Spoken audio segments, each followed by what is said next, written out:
સુધી પકડવામાં નથી આવ્યા।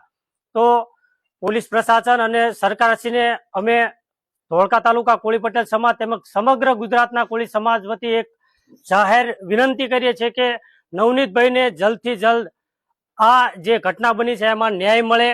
જો આગામી દિવસોમાં આ જે ઘટના બની છે ન્યાય આપવામાં નહીં આવે તો સમગ્ર ગુજરાતનો કોળી સમાજ એક તાંતણે જોડાઈને આખા ગુજરાતમાં આંદોલન કરવાની ફૂલ તૈયારીમાં છે। એટલે સરકાર શ્રી આના ઉપર એમને ના લે, કેમ કે સમગ્ર ગુજરાતનો કોળી સમાજ આજે એક થયો છે, કોળી ઠાકોર સમાજ એક થયો છે। ત્યારે સોશિયલ મીડિયાના માધ્યમથી અમે આપને જણાવીએ છીએ કે નવનીતભાઈને જલ્દથી જલ્દ ન્યાય મળે અને એમના ઉપર જે આ ઘટના બની છે, જે આ જીવલેણ હુમલો થયો છે, એનો જે મુખ્ય આરોપી છે એને જલ્દથી જલ્દ જેલના હવાલે કરવામાં આવે।